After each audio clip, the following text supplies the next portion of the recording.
Okay, hello and welcome all.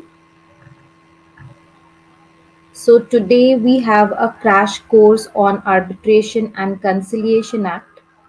Since this is again one important subject for DJ's examinations, we are doing a 2 hour crash course on this act.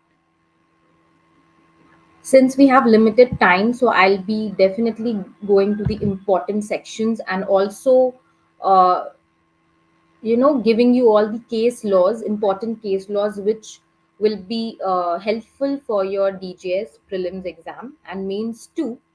So please see that you stay live till the end of this session. Now, before I can start this act, I want to talk about ADR mechanism, right? So, you know about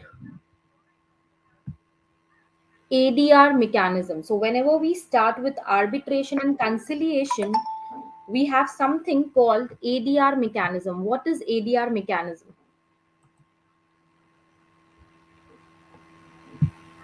Now, ADR means alternative dispute resolution, right?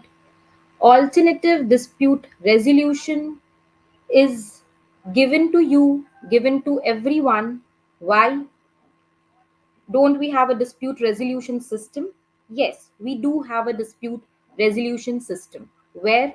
In courts, right? We already have a established judicial system to solve our disputes. Then why do we need an alternative dispute resolution? Is the first question.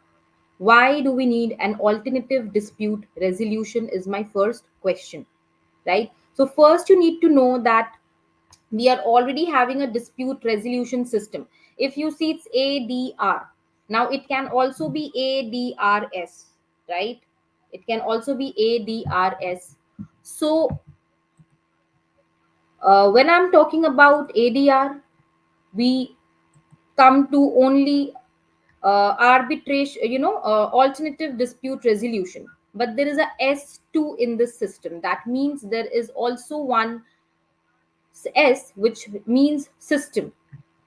सो पहले आप इसको समझ लो that there are two systems.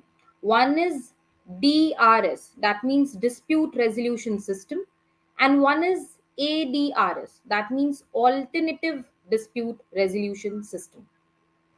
Now DRS, that is our dispute resolution system, is the recourse that we take when our rights get violated. We go to the judicial system, that is our dispute resolution system. But when we talk about ADRS, that means we have an additional or an alternative mechanism apart from the already established judicial system, which is giving us an alternative or a choice or an option to also, choose our forum, some other, you can choose some other forum other than the already established judicial system. But why are we opting for ADRs? Why do we go for ADR? Why do we go for an alternative dispute resolution system? Is the first question. What is the object that people want to go to alternative? People opt for alternative dispute resolution. So the first thing is that DRS is already a dispute resolution system which is already established, right? Like the judicial system, the courts, which are already established. But ADRS is my alternative dispute, resolution system. That means you are having an additional option, a choice, which is giving you an additional place where you can go and get the remedy. But why do we need this ADRS system? Is not DRS suffice? Yes, DRS is suffice, right? So, what is the need of ADR then? Now, first thing you have to understand that ADR is not a substitution. Okay, it is not substituting the court. It is not substituting the court, that you need to understand. Then what is it doing? If it is not substituting, it is another choice or another option which we are giving to the people so that they can opt for it in case of speedy. remedy in case of, they don't want to go to the technicalities, the procedures which CPC and evidence has. So they opt for an alternative dispute resolution system so that they can get a speedy redressal mechanism from this. Now they can solve their dispute amicably here. They have a speedy redressal forum. Among ADR system, we have arbitration, conciliation, mediation, negotiation, judicial settlement, lok adalat. All these are forms of ADR, right? So ADR is a mechanism which is supplementing our existing judicial setup. Remember this. It is supplementing. Okay, it is not supplanting it. It is not substituting it. It is only supplementing our additional thing which is given to us already. We have our courts and all, but yes, we are also getting what? We are getting an additional system which is given in the ADR.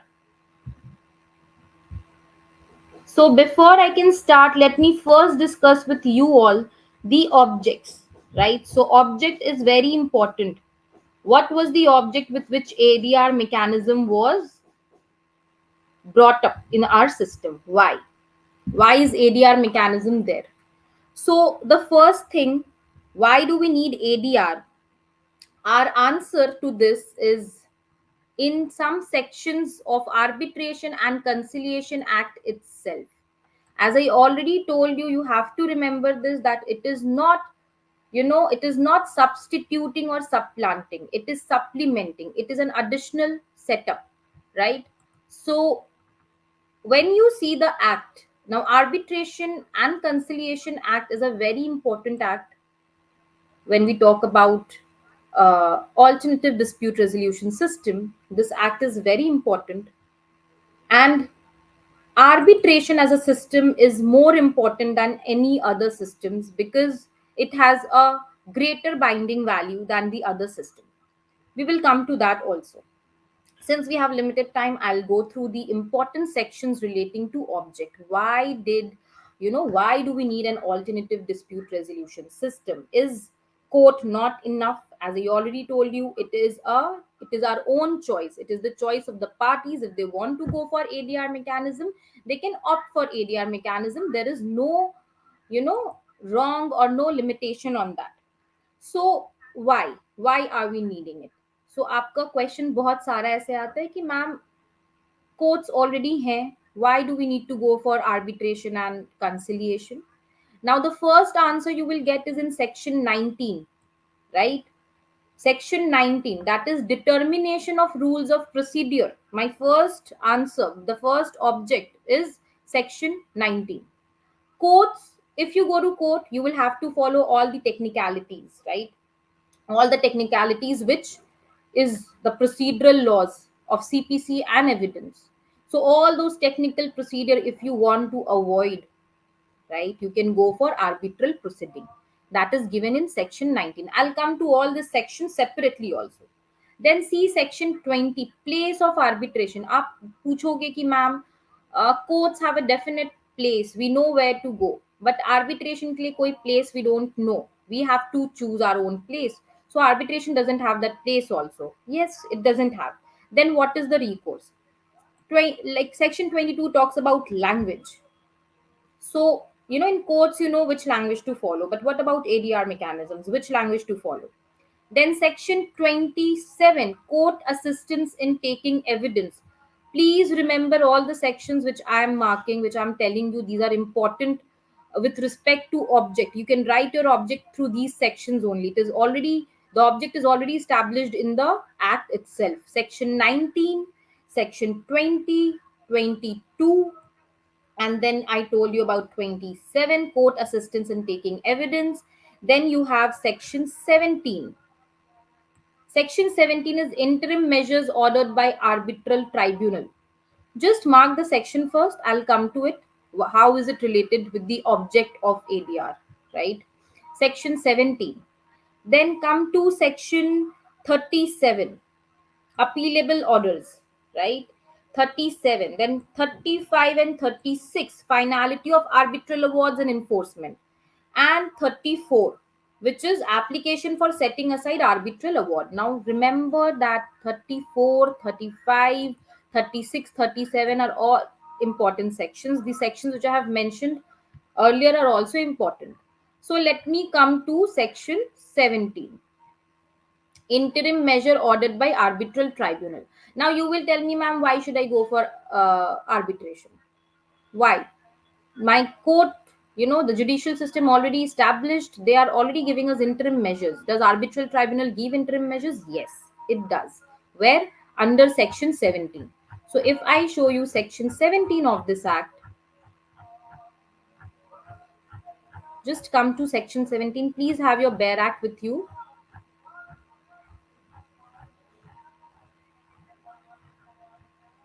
Interim measures ordered by arbitral tribunal. A party may, during the arbitral proceedings, apply to the arbitral tribunal, right? For what?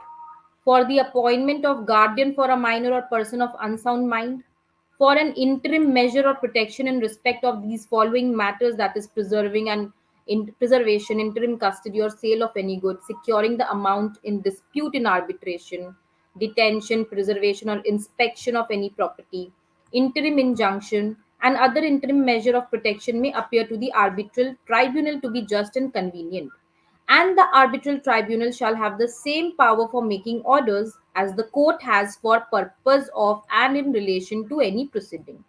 तो यहाँ आपको first reason मिल जाता है that if you want a speedy remedy but you are not sure whether to go for arbitration or not, because you will be doubtful that does arbitral tribunal have the same binding force as the court, or can it have some similar powers, can it give me interim measure, interim orders? Yes, you can see that in section 17 itself. Arbitral tribunal shall have the same power for making orders as the court has for the purpose of and in relation to any proceeding before it. This is the first section which talks about interim measures. So, can arbitral tribunal, if I go for arbitration, will it give me interim measures? Yes, section 17 talks about it. Interim measures ordered by arbitral tribunal. Now, let me come to section 19. You will be telling me, ma'am, why should we go for ADR? Now, ADR is a process जो आपको बचाता है from technicalities of procedure. As you can see under section 19, the arbitral tribunal is not bound by CPC or Evidence Act, right? So, parties are free to agree on the procedure.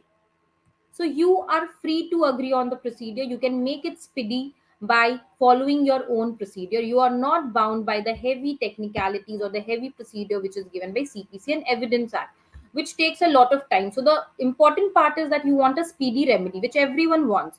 For that, people opt for ADR mechanism, right? Then come to 20.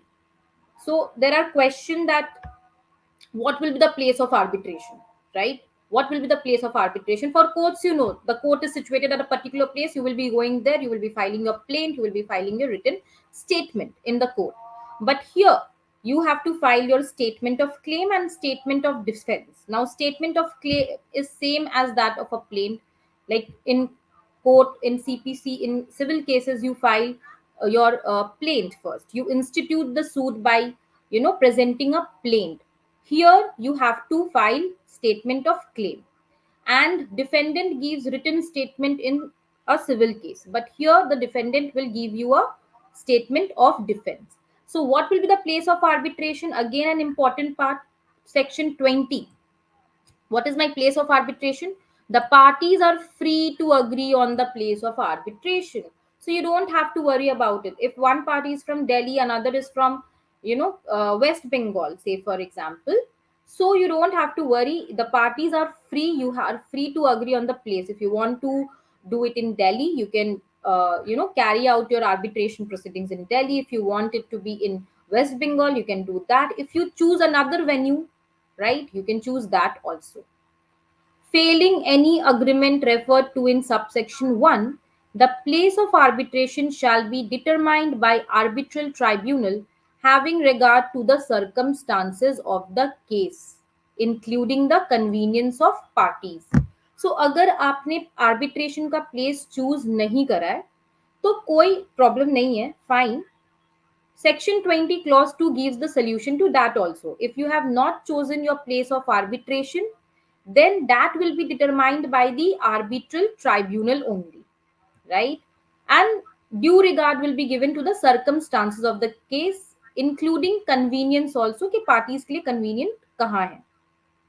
And notwithstanding subsection 1 or subsection 2, the arbitral tribunal may, unless otherwise agreed by the parties, meet at any place it considers appropriate for consultation among its members, for hearing winners, experts, or the parties, or for inspection of documents, good or other property. So whatever is written in section 1 and clause, section subsection 1 or clause 1 and clause 2, forget that. If required, right, or unless the arbitral tribunal may, if the parties have not otherwise agreed, if they have not otherwise agreed, and notwithstanding clause 1 and 2, the arbitral tribunal can meet at any place which it considers appropriate. So arbitral tribunal खुद भी decide कर सकता है, अगर ऐसा कुछ parties ने नहीं otherwise कुछ बोला है, तो arbitral tribunal खुद भी meet कर सकता है at any place which it considers appropriate for consultation among the members, okay, for hearing the winners, experts, or party, or for inspection of document, good, or other property. Now come to section 22. You can see language. So there are questions again of all this section which I'm telling you, which I told you 17 we did 19, right? We did 20, and now 22 when I'm doing. Question arises that, ma'am, in court we follow a definite language. A particular language is given. But what about in arbitral proceedings? What language should we, use? So again, here also the parties are free to agree upon the language or languages. Whatever you want to use, you can use. And if you have not, if you have agreed upon any language, good. If you have not agreed upon that language, then clause 2 gives the solution. The arbitral tribunal will be determining the language, right? And unless otherwise specified, shall apply to any written statement by a party, any hearing, and any arbitral award, decision, or other communication by the arbitral tribunal. So if you have agreed upon the language, that is going to be used in the arbitral proceeding. If you have not decided, the arbitral tribunal will determine the language, right? And this agreement or this is determination, this agreement which is between the parties or the determination by the tribunal, unless otherwise specified, will apply to any written statement by a party also, any hearing, and any arbitral award to decision or other communication. So everything will be in that language only, unless otherwise specified. An arbitral tribunal may order that any documentary evidence shall be accompanied by a translation into that language which is agreed upon by the parties or determined by the arbitral tribunal. So this is again one thing, okay, again one clause which is given in section 22, that if there is any documentary evidence which needs to be presented before the tribunal or to the parties, it needs to be given, then the translation should also be given. Whatever language has been agreed by the parties or have been determined by the arbitral tribunal, you also need to have a translation copy along with that documentary evidence. So this is again one object, that parties are free to decide their language also. Come to 27. Court assistant in taking evidence, right? So can you apply to the court for taking any assistance or help of the court in taking evidence? Yes, you can. 27 says that yes, you can. The arbitral tribunal or a party with the approval of the arbitral tribunal can apply to the court. So if the arbitral tribunal wants, or if the party wants, the party will have to take the approval of arbitral tribunal. It will apply to the court for taking the evidence, right? And this application will have to specify what things: names and addresses, the general nature of claim and relief, evidence to the obtained, in particular name and address to any person to be heard as witness or expert witness, and a statement of subject matter of the testimony required, and the description of a document to be produced or property to be inspected. And the court may, within its competence and according to its rule on taking evidence, execute the request or order that evidence be provided directly to the arbitral tribunal. तो ये again हमारा one of the object है कि आप you know you can take the assistance of the court also, and the arbitral tribunal can also take the help of the court to take any evidence, right? So you are not, why are we choosing ADR? These are the objects and these are the reasons. It's not that if if you are doubting that ADR will not provide you with that remedy which the court provides, then this is not the case. The act has in these various provisions which I have right now explained under section 17, 19, 20, 22, 27 till now, that arbitration, if you are going for arbitration, it is as effective as a court, right? So you have all these mechanisms here also, just that you are getting an extra option. If you want to the court, there is no such, you know, bar on it. You can go to the court also, but if you want to apply for an alternative dispute resolution system, you can do that too. Now come to section 37. What will happen if a party is aggrieved of the decision of uh, you know arbitral tribunal? So you have gone to the tribunal, you went to the tribunal, you have also got a decision. The decision which are, the adjudication which the tribunal does is actually given in the form of award, which we call arbitral award. I'll come to all those um, you know terms too. But arbitral award is same like a decree. जैसे कि court एक decree pass करता है, वैसे ही arbitral tribunal passes arbitral award. Now if you are aggrieved, right, then there is a provision of appeal also in this act. So section 37 talks about appealable orders. आप appeal भी कर सकते हो अगर आपको लगता है कि you are not you are not satisfied with the decision of the tribunal. You can go for the appealable, for chapter 9 appeal also. So there are some orders which are appealable. I will be just reading the comments in some time, okay, just after finishing this object part which I want to deal with, that what all, what all things you are getting in arbitration. If you are doubtful that a court, it's not better than a court, then these are the things, okay, why you should go for ADR mechanism. I'm just giving you the reasons, then we will start with the sections again. Now appealable order में क्या दिया है यहाँ पर, that notwithstanding anything contained in any other law for the time being in force, an appeal will lie from the following orders, right, to the court. Which orders? Refusing to refer the parties to arbitration under section 8, granting or refusing to grant any measure under section 9, setting aside or refusing to set aside an arbitral award under section 34.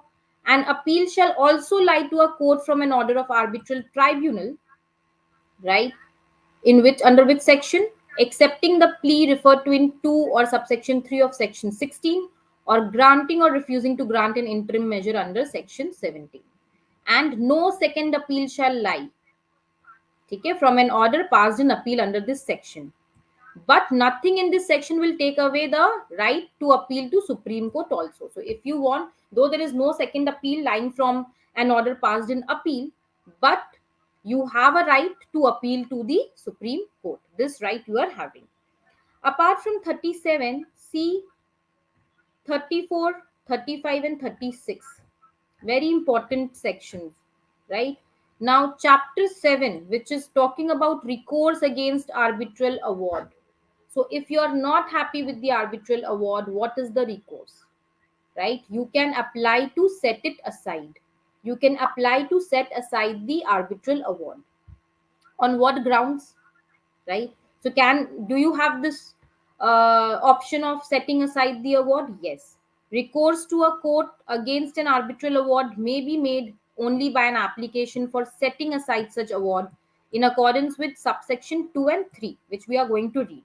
तो आप set aside कर सकते हो arbitral award को. If you want you can set it aside only when it may be set aside only if the party making the application establishes on the basis of record of arbitral tribunal that a party was under some incapacity. So these are the grounds on which, you know, you can apply to set aside the arbitral award, right?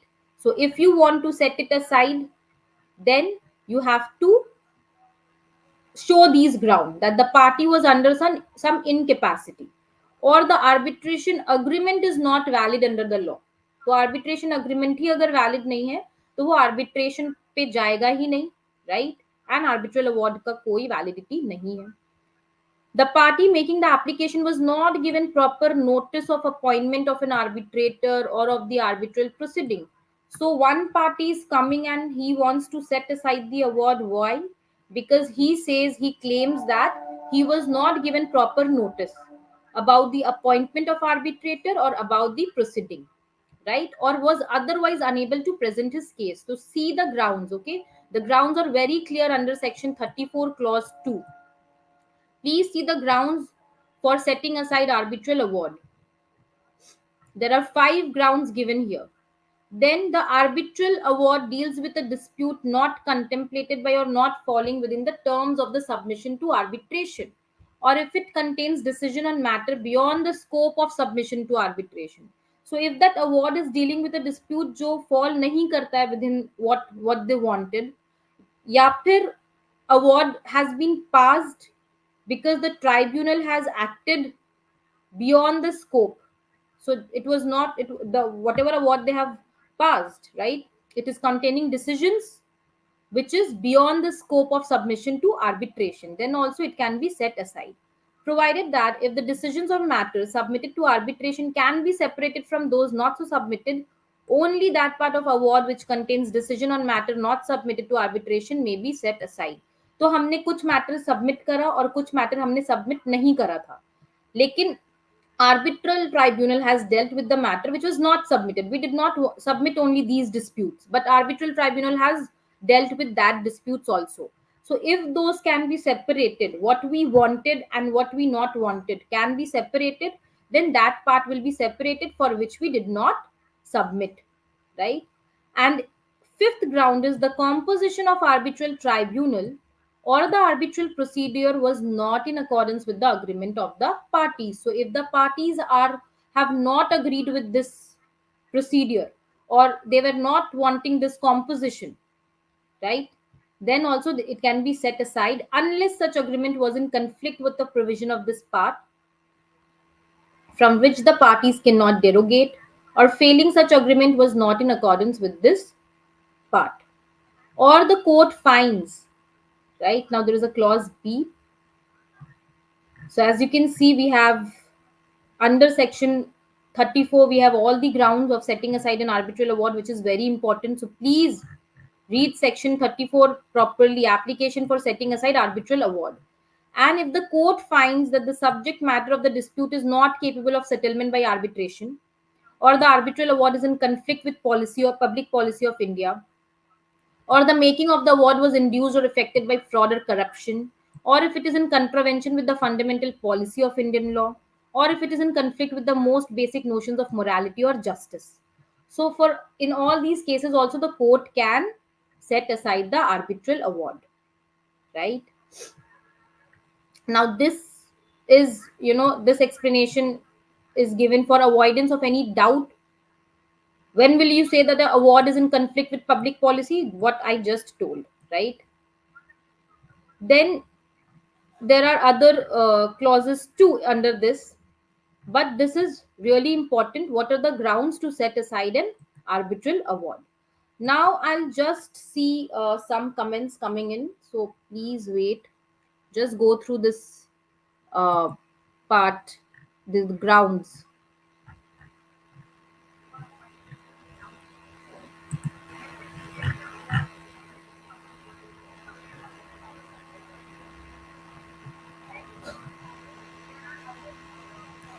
Right. So I'm getting some comments And yes, you are right, we will be coming to these portions also, right? I'll come to all these portions also what you are mentioning. So now when you see section 19, students, make sure that when you are seeing section 19, as I told you, section 20, what is section 19, what is section 20, please mark these sections. These are really important section for your DJs. Okay. Section 19, that is determination of rules of procedure. Section 20 is place of arbitration. Section 22 is language. Come to 27, that is court assistant in taking evidence. Come to section 17, very important section, interim measures ordered by arbitral tribunal. Then come to directly to 37, which is appealable order. 34 and 35 and 36, what is the recourse against arbitral award, right? Finality of arbitral awards and enforcement. So all these things which we are providing under this section is actually giving you the object or the reason also why you should go for ADR.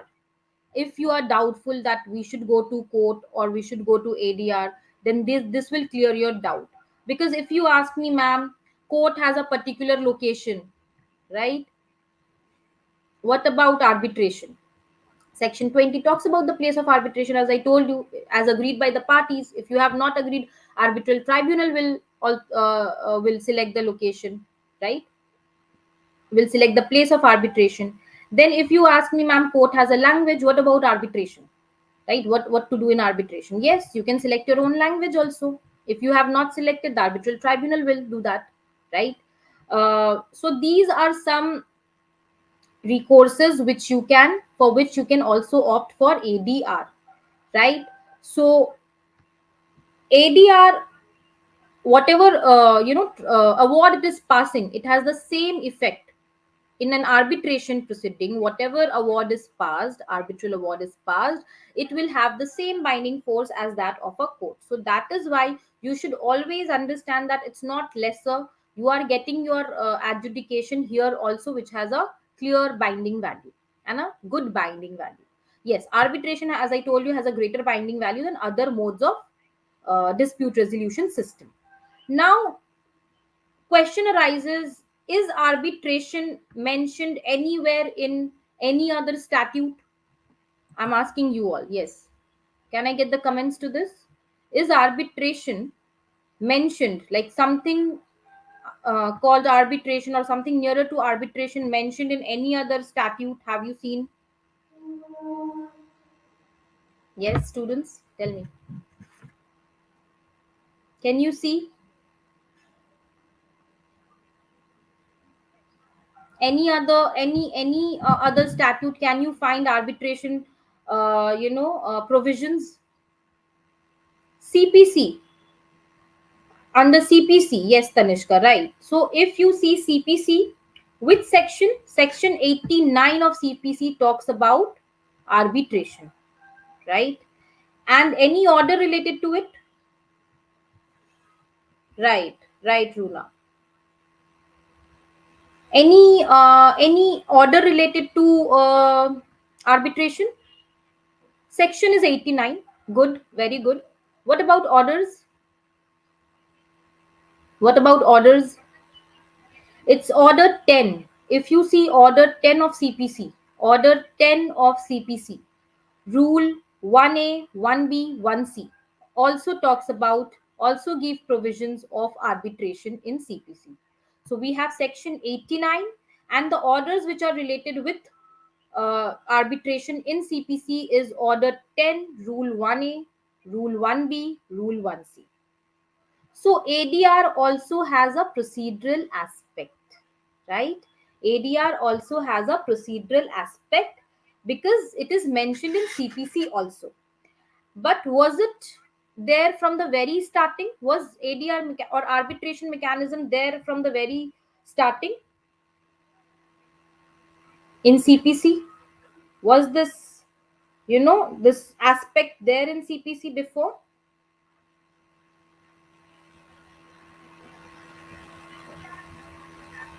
Was the aspect before also in CPC? If anyone knows, it was added in CPC with an amendment in 1999, right?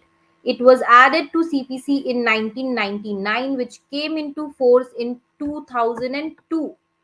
So it was not there in CPC initially, right? It was not there in CPC initially, but it was added by 1999 amendment, which came into force in 2002, which includes all this: arbitration, mediation, conciliation, lok adalat, right? Yes, Sonal, order 10, correct. It was order 10, rule 1A, 1B, 1C, and section 89 also of CPC. So you can see that arbitration has a greater, binding value than other alternative dispute resolution mechanism. Now, as I have told you about these sections, I hope you all have marked it and you will read these sections very uh, carefully and deeply, because we have a crunch of time. So I'm just pointing out the important portions. So we have section 19, which talks about determination of rules of procedure. That means no technical process you have to go for, like in CPC and like IPC. You can give your own, you can choose your own procedure. You can choose your own place of arbitration under section 20. You can choose your own language under section 22, right? You can take the assistance of court also in taking of evidence in section 27. So say for example, if you want to call a party, right, or you if you want to call a witness, and that witness or party will, if he is called by the court, they will definitely go, they will go running, because they know that if they don't go, then they are going to be, the court is going to penalize them, right? But what about if an arbitral tribunal calls a witness or a party or a person to appear? Will they be, will they have the same uh, think that okay, if we don't go, then nothing will happen? Will they take it carelessly, or will they take it with responsibility? So they are going to take it with responsibility, because we have section 27 with us also, that is court assistant in taking evidence, right? So you don't have to worry in ADR mechanism. If you want to call a party or a witness, they are going to come, because that will be having the same effect of court. If you read section 27, you will see that if they don't come, okay, if the parties or the witnesses which are called by the arbitral tribunal do not come, do not appear, then it will have the same effect which would have happened if they wouldn't have appeared before a court. Then section 17, do we get interim reliefs also in in ADR mechanism? Yes, in arbitration we do get under section 17, right? Section 37 talks about if you are an aggrieved party, you can of course appeal. There are appealable orders, there is a option of appeal. 35 and 36 gives a binding value to my award. So like in court, you pass decree. Here arbitral tribunal passes arbitral award, right? So like in, as we say in court, we say that what, we say that it has passed a decree. Similarly here in arbitration, we say that it has passed what, it has passed a, it has passed what? Students, please keep writing arbitral award, right? Arbitral award, what you call decree in civil proceedings, we call arbitral award in arbitration. Hope this is clear. And section 34 talks about, can award be set aside? Yes, you have an option of setting aside awards too. So see all the above section, अभी तक मैंने जो भी बोला, 19, 20, 22, 27, 17, 37, 35, 36, 34, all is indicating why you should go for ADR when DRS is already existing, when dispute resolution system is already existing. Then why should you go for uh, arbitration? If a dispute resolution system in the form of established court is already existing, why should you go for arbitration is given in all these sections. So they are really important. Now ADR is not, substituting the court. Remember it. It is only, what is it doing? It is giving you an additional choice. So if you want to go to the court, you can definitely go to the courts, but ADR mechanism is also available to you. So it is, what is it doing? It is supplementing the legal system. It is not supplanting or substituting or replacing it. Please remember. है ना? Now, if question comes, from where did we get this inspiration to adopt ADR? Like, who has inspired us to adopt ADR mechanism? इसके लिए आप preamble देख लो. So if a question comes that, from where did we adopt ADR, or from where are we inspired to adopt ADR mechanisms on arbitration? So the preamble says this is an act to consolidate and amend the law relating to domestic arbitration, international commercial arbitration, and enforcement of foreign arbitral awards. So see, these three things are really important. These three words: domestic arbitration, international commercial arbitration, and enforcement of foreign arbitral award. Domestic arbitration क्या होता है? If the parties, right, are like, this is if you are talking about India. So if both the parties who want to go for arbitration are Indians only, then they will go for an arbitration which will be known as domestic arbitration. If it's an international commercial arbitration, of course, one of the party here is from a foreign land, right? And enforcement of foreign arbitral awards, how will they be enforced in India, right? But from where have we taken or adopted this? It has been adopted from the UNCITRAL model law. Okay, so the UNCITRAL model law on international commercial arbitration in 1985 and UNCITRAL conciliation rules in 1980. From both this model law and rule, we have adopted our Arbitration and Conciliation Act. So where, what is UNCITRAL full form? UNCITRAL you can call, or UNCITRAL. It's United Nation Commission on International Trade Law, right? Has adopted. So this UNCITRAL, United Nation Commission on International Trade Law, has adopted the UNCITRAL model law on international commercial arbitration.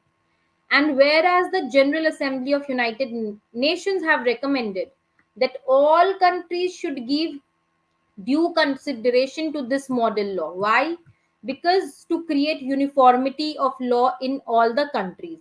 Since we are dealing with different countries in, international commercial arbitration, if it comes, therefore, if if India, and there is a dispute in between a party in India and dispute between a party in US, right? So if both of them have different arbitration laws, then there will be, so for uniformity and for desirability and for effectiveness, we want that there should be uniform laws relating to international commercial arbitration. So General Assembly of United Nations has recommended that countries should give due consideration to model law, so that there is a uniform law. And whereas the UNCITRAL has also adopted the UNCITRAL conciliation rules. Okay, so it is adopted from UNCITRAL model law on international commercial arbitration in 1985 and UNCITRAL conciliation rules in 1980. So please remember this. Now, is Arbitration and Conciliation Act 1996 the first act? Was any previous act existing before it? Right, right, Yuna. Right, Runa, right, Mac. Tell me, is was there any previous act before this 1996 act? Yes, there was a previous act that was in 1940. So, Arbitration and Conciliation Act of 1996 has actually repealed that act of 1940, and then it came into existence. Okay, it came into force after repealing the act of 1940. So, a preliminary question might come, right? So which act has this Arbitration and Conciliation Act 1996 repealed? In that case, you can mention the act of 1940. Now let me come to section 1 of this act. Section 1 talks about short title, extent and commencement. आपको title पता है, ये है Arbitration and Conciliation Act 1996. Extent क्या है? Whole of India, right? So it is extending to the whole of India. Remember this. It extends to the whole of India.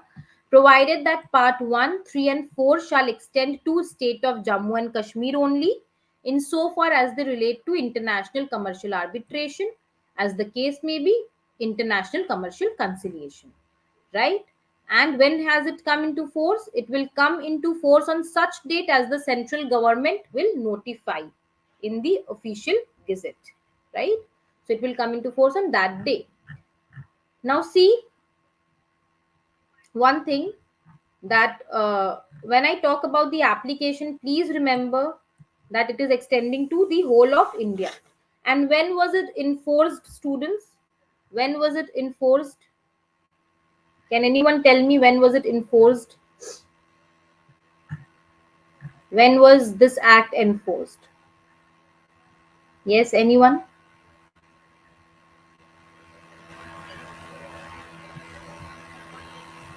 Can you see? The year is 1996, right? So please see the dates, okay, of all the amendments also which were important with relation to Arbitration and Conciliation Act. That is 2016, again in 2019, in 2021, and again in 2023 also. So please see these dates also. Now come to section 2, which is the definition part. अब definition part में हम सबसे पहले पढ़ेंगे section 2 clause 1 सब clause A. Arbitration क्या होता है, right? So this is the meaning of arbitration. Any means any arbitration, whether or not administered by permanent arbitral institution. Then let us come to arbitration agreement. It means an agreement referred to in section 7. Now we will come to section 7, but आप ध्यान रखना कि arbitration agreement वो agreement है जो हम section 7 में पढ़ने वाले हैं. Arbitral award clause C देखो. Arbitral award includes an interim award. अब यहाँ से एक प्रीली का क्वेश्चन आ सकता है that can arbitral tribunal pass interim award? We have already seen that in section 17 it is capable of doing so, right? It can pass an interim award. But clause C also mentions that arbitral award includes an interim award. So this also indicates that yes, arbitral tribunal can pass interim award because arbitral award includes an interim award. Correct? Right. Right. 22 August 1996. Now see one more thing. Arbitral tribunal क्या होता है, ये चीज आप please ध्यान में रखो कि आर्बिट्रल ट्राइब्यूनल क्या होता है. इससे पहले हम सीए पढ़ लेते हैं. Arbitral institution, again very important. So arbitral institution is something which is designated by Supreme Court or High Court under this act. So these are institutions from where previously it used to happen ke courts used to give arbitrators. अगर parties ने खुद choose नहीं करा है arbitrator को, ऐसे तो parties are free to appoint their own arbitrators if they have mentioned that in the arbitration clause कि कौन अपॉइंट करने वाला है आर्बिट्रेटर को, या दोनों मिलकर करेंगे या क्या होगा वो हम आएंगे when we are dealing with appointment. But अगर सोचो नहीं करा है, ठीक है, तो आर्बिट्रल इंस्टीट्यूशंस में काफी सारे आर्बिट्रेटर्स होते हैं जो जिन्होंने अपने आप को रजिस्टर करा होता है. हम आर्बिट्रेटर यहीं से अपॉइंट करते हैं अकॉर्डिंग टू दी केस. जो भी बेस्ट फिटेड होता है वो आर्बिट्रल इंस्टीट्यूशन से हम सिलेक्ट कर लेते हैं. तो that is one thing which is designated by Supreme Court और High Court under this act. अब आर्बिट्रल ट्राइब्यूनल देखो, clause D, very important. Tribunal, tribunal means a sole arbitrator और अ पैनल ऑफ आर्बिट्रेटर. इसका क्या मतलब है? Soul arbitrator और a panel of arbitrator का क्या मतलब है? What is the meaning here of sole arbitrator and panel arbitrator? That means अगर आपने एक आर्बिट्रेटर भी चूज किया है, if you have chose even one arbitrator, so if in my panel there is one arbitrator only who is the sole arbitrator, that means he will also be called a tribunal. आप उसको सिर्फ arbitrator नहीं बोलोगे. Just because he is the sole arbitrator, you are not going to call him an arbitrator, you are going to call him also an arbitral tribunal. So a sole arbitrator can also form a tribunal and a panel of arbitrators, तो वो arbitral tribunal ही हम बोलेंगे. अच्छा, court का क्या meaning है? What is the meaning of court here? Clause E says, in case of arbitration other than international commercial arbitration, principal civil court of original jurisdiction in a district and includes the high court. That means अगर हम court की बात कर रहे हैं, now my dispute, as I have told you, can be domestic, can be international, right? Domestic means both the parties are from the same country, and if it is international dispute, that means one parties, like both the parties are from different countries, right? Then it is a international dispute. So if my dispute is domestic, matlab other than, they have not used the word domestic, they have used this phrase other than international commercial arbitration. अगर हमारा कोई arbitration है, that means domestic arbitration अगर है, तो court यहाँ पर क्या होगा? प्रिंसिपल सिविल कोर्ट होगा of original jurisdiction in a district and includes high court also, right? It is also including high court, but does not include these court. So principal civil court and high court is included, right? But civil court which is of a grade inferior to that principal civil court or any court of small causes act is not included. तो clause, तो हमारा यहाँ sub clause 1 में ये बता रहा है that अगर डोमेस्टिक आर्बिट्रेशन है तो कोर्ट प्रिंसिपल सिविल कोर्ट होगा ऑफ ओरिजिनल जुरिस्डिक्शन, या फिर हाई कोर्ट भी, एंड हाई कोर्ट भी हो सकता है, it includes high court also, but court of small causes will not be a court under this, uh, under the meaning, under this act for domestic arbitration. Neither will be there any court which is inferior to the principal civil court. And if my dispute is of international character, if it's an international commercial arbitration dispute, then the high court in exercise of its ordinary original civil jurisdiction, right, and which has jurisdiction to decide the question forming subject matter of arbitration, and in other cases a high court having jurisdiction to hear appeal from decrees of court subordinate to high court. So in case of international commercial arbitration we are having this high court only as my court, but in cases of domestic we also have a principal civil court. Now what do you mean by international commercial arbitration? इतनी देर से आप सुनते जा रहे हो international commercial arbitration, what is the meaning? Section 2 clause F, please remember all these sections which I'm mentioning, please remember and please read this section because they are really important. What is international commercial arbitration? It is an arbitration which relates to what kind of disputes?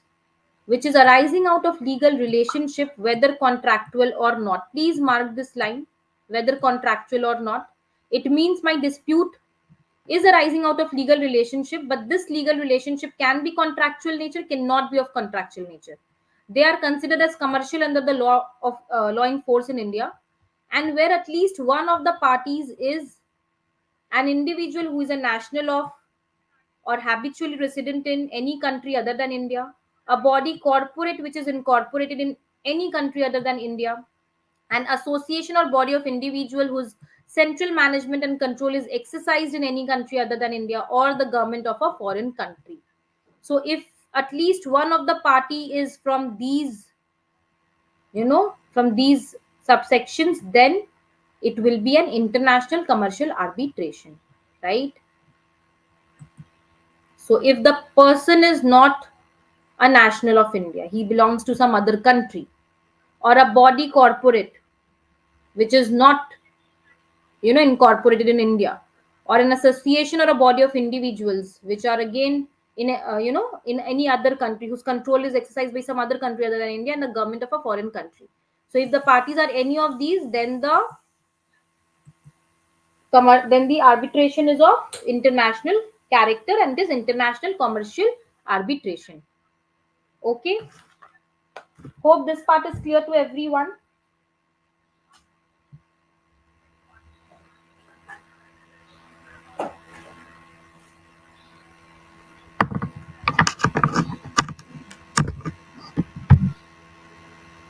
Now let us come to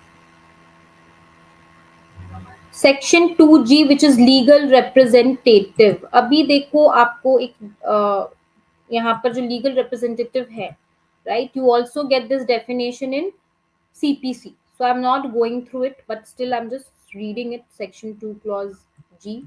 It's same as given in CPC. It means a person who in law represents the state of a deceased person and includes any person who intermeddles with the state of the deceased, and where a party acts in a representative character, the person on whom the state devolves on the death of the party so acting. So it is of same thing which is given under CPC also, right? Now let us come to another section, which is section 3, receipt of written communication. अब यहाँ पर हमें हमारा question आता है कि when is communication complete. आप लोगों ने कॉन्ट्रैक्ट में भी करा होगा, वेरी इंपॉर्टेंट पार्ट जहाँ पे हम बात करते हैं when is a communication complete, right? When is a communication complete students? When is a communication complete? Parties are free to choose any number of provided. Yeah, yes, Rona, right. Now see, when is communication completed, ये हमको answer मिल जाता है clause 2 में of section 3. But before going to clause 2, let me first tell you about clause 1. Unless otherwise agreed by the parties, any written communication is deemed to have been received if it is delivered to the addressee personally or at his place of business, habitual residence or mailing address. तो हम मान लेंगे, हम dim कर लेंगे, हम presume कर लेंगे that my written communication has been received अगर वो अड्रेसी को हमने पर्सनली डिलीवर किया है, और at his place of business और हिज हैबिचुअल रेसिडेंस और हिज मेलिंग एड्रेस. और अगर ये प्लेसेस नहीं है, right, then if none of the places can be found after making a reasonable inquiry, a written communication is deemed to have been received if it is sent to the addressee's last known place of business, habitual resident or mailing address by registered letter or by other means which provides a record कि हमने deliver करने का attempt करा था, then also it is deemed to have been received.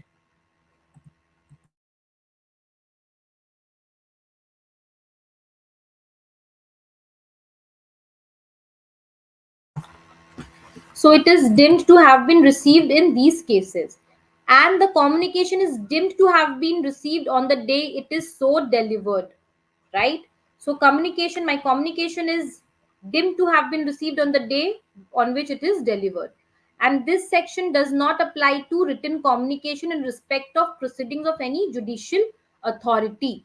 So this section is not applying to any written communication, okay, in respect of the proceedings of any judicial authority. We are talking about the written communications which are sent, okay, for arbitration purposes. Now 4, 5 and 6 I'm not going through, it's not that important, just read it. But एक चीज आप 5 में देखो, notwithstanding anything contain in other law for the time being in force, no judicial authority shall intervene except where so provided in this part. So judicial authority is not going to intervene unless it is provided in the act.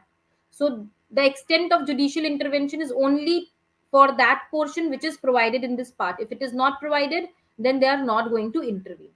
Administrative assistant, जैसे हमने आपको already बताया, in order to facilitate the conduct of proceeding, the parties or tribunal with consent of parties can also arrange for administrative assistant, okay, by a suitable institution. जैसे हम बता रहे थे about arbitral institutions which have been established, okay, and they have been designated by Supreme Court. तो यहाँ पे वो administrative assistant की बात होती है जहाँ पे आर्बिट्रेशन ट्राइब्यूनल्स है हमारे पास, सॉरी आर्बिट्रेशन इंस्टीट्यूशंस है हमारे पास जहाँ से हम आर्बिट्रेटर्स अपॉइंट करते हैं. Now come to 7, section 7, very important, chapter 2, arbitration agreement, very, very important, right? So if you are, you are free to choose here. In ADR mechanism, the best part is that आप free ho, you can choose it or you cannot choose it. If you want to go for ADR, good. If you don't want to go for ADR, very good. ये आपके ऊपर depend करता है, right? लेकिन the question is that if you are going for ADR mechanism, तो हम arbitration जो है हमारा क्लॉज कि हम अगर कोई डिस्प्यूट अराइज करेगा तो हम आर्बिट्रेशन के लिए जाएंगे, ये कब लगाते हैं? ये हम बिफोर डिस्प्यूट लगाएंगे, before the dispute has arisen, या after the dispute has arisen we decide that we will go for arbitration. What do you think?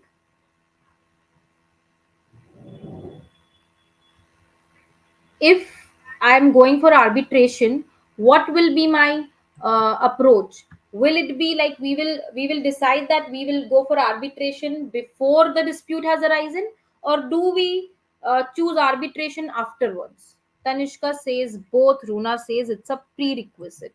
Okay, so clause 1, see clause 1. Arbitration agreement means an agreement. What is the meaning of arbitration agreement? Is an agreement by the parties to submit to arbitration. Like parties have submitted to arbitration. Either all the disputes or certain disputes. So you can either say that all my disputes will go for arbitration, या आपने कुछ specify कर दिया है कि सिर्फ ये सारी चीजों से related जो dispute है that will go for arbitration, which have arisen or which may arise between them in respect of defined legal relationship, whether contractual or not. So whether it is contractual or not, right? uh, Now it can be disputes which have arisen or which may arise.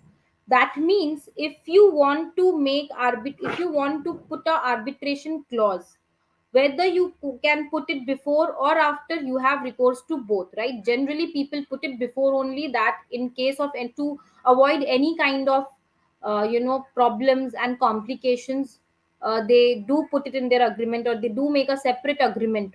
Either they put it as a clause in the agreement, or you will mainly find it as a in the form of a clause in the contract, or you can also find it in the form of a separate agreement to avoid any kind of dispute, right?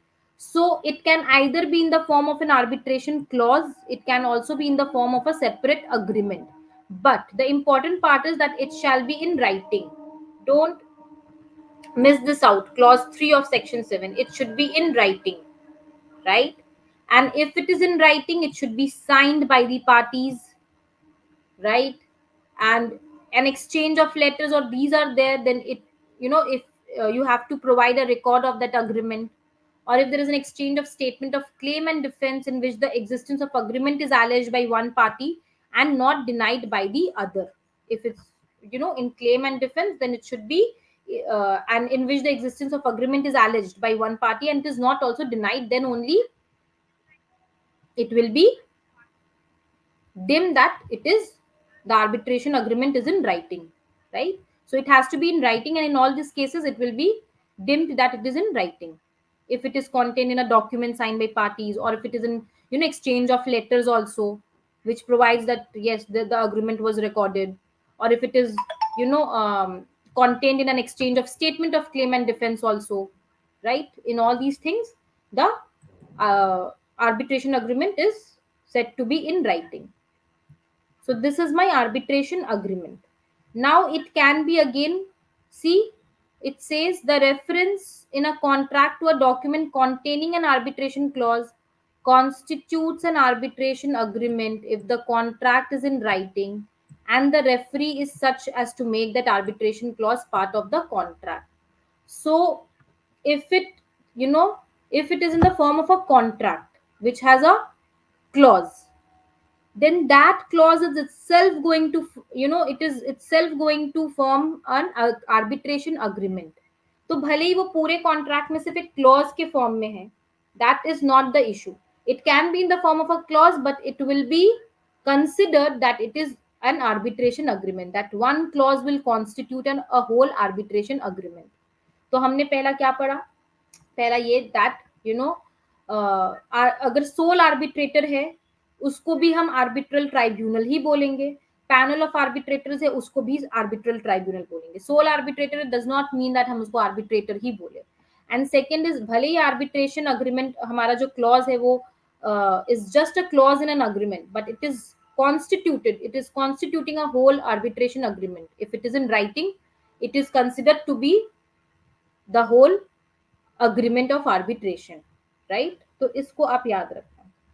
Then section 8 पे आ जाओ. Section 8 is power to refer parties to arbitration where there is an arbitration agreement.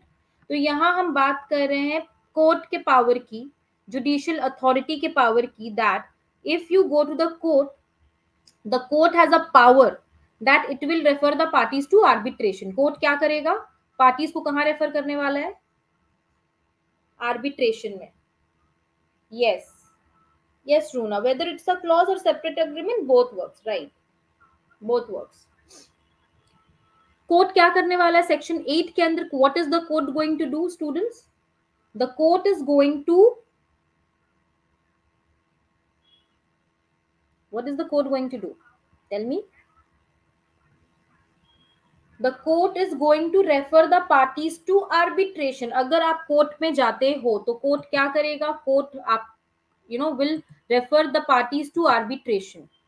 Why? If there is a arbitration clause existing and the party wants to go for arbitration, then it's mandatory. It is mandatory for the court to refer the parties to arbitration. This is what section 8 says. So the court is bound here. The court here is bound to refer the parties to arbitration.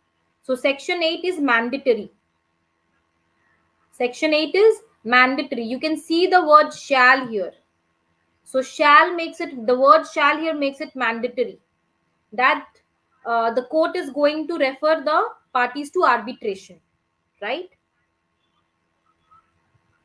But there is an exception which is written in clause 3. What is the exception? What is the exception? Notwithstanding that an application has been made under subsection 1 and that the issue is pending before the judicial authority, arbitration may be commenced or continued and an arbitral award made. So, before I tell you about this clause, let me first come to this part. तो ये पहला clause बता रहा है कि अगर एक judicial authority के पास आप अपना मैटर लेकर गए हो, right, which is subject of arbitration agreement, then that judicial authority shall, right, if the parties want or any person who is claiming is wanting, right, it is going to refer the parties to arbitration. लेकिन कब parties ये application कब देंगे?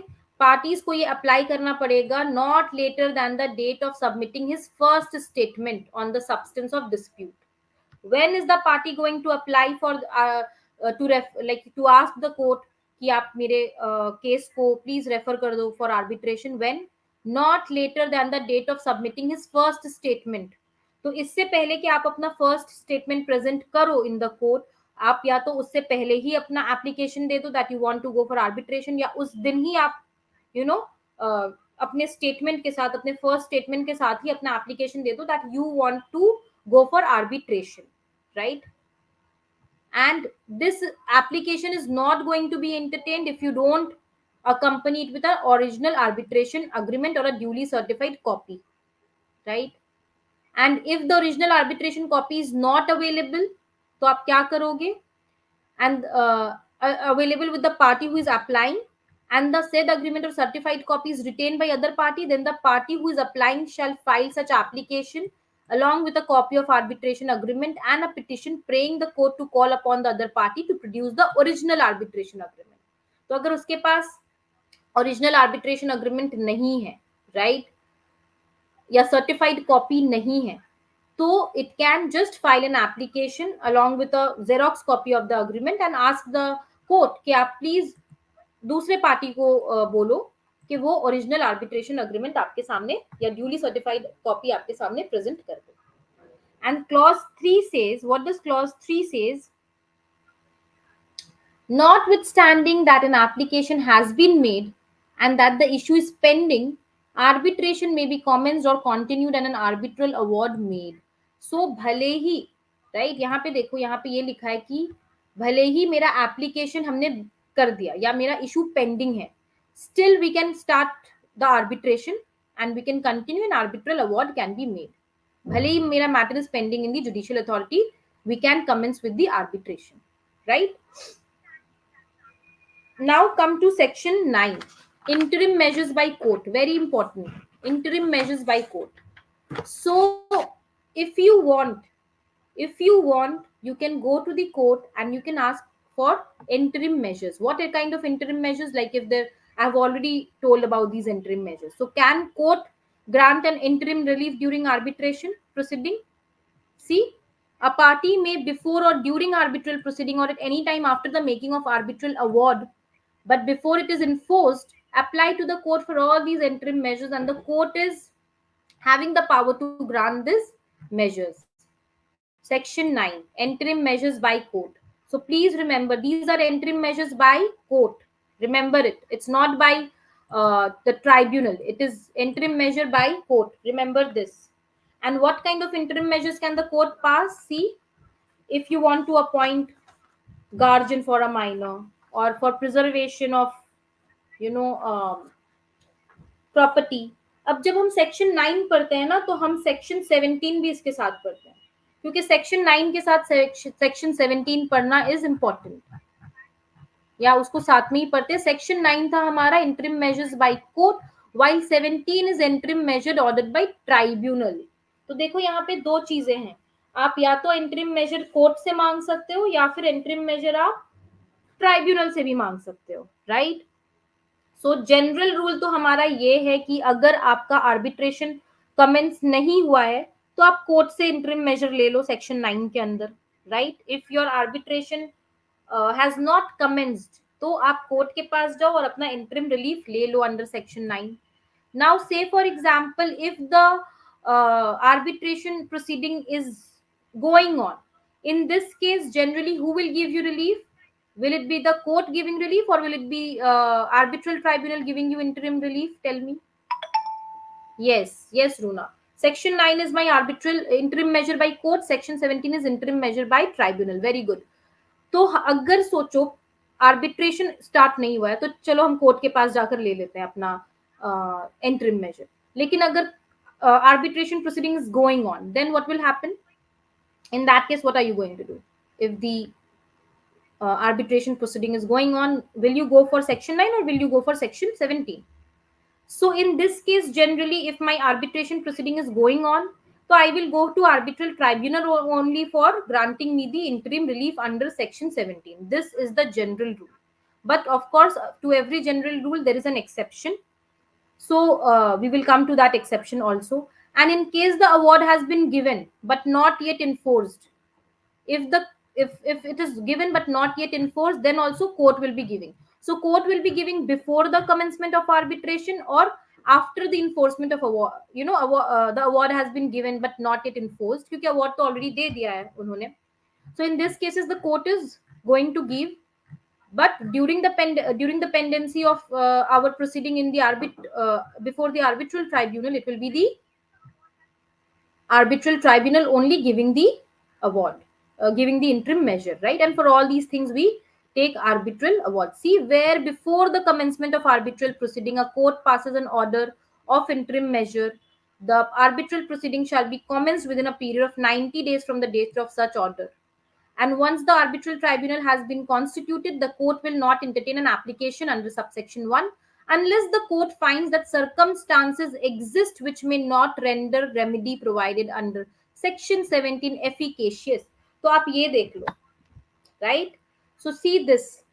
If अगर एक बार arbitration start हो चुका है, arbitral tribunal constitute हो गया, तो कोर्ट और interim measure का application entertain नहीं करेगा. But if the court finds that there are circumstances which is existing which may not render remedy provided under section 17, effectively it cannot provide, then it can grant the interim measure. Otherwise, generally it will be granted by the tribunal only under section 17 if the arbitration proceeding is going on, right? This is my section 9. Now section 9 is very, very important, so please read it. Now section 9 also talks about section 36. Can you see? Section 9 is also talking about section 36. So before it is enforced in accordance with section 36, right? So it is also talking about section 36 here, so please remember. And section 17 is my corresponding to section 9 only, but yes, it is dealing with arbitral tribunal giving the interim measure, right?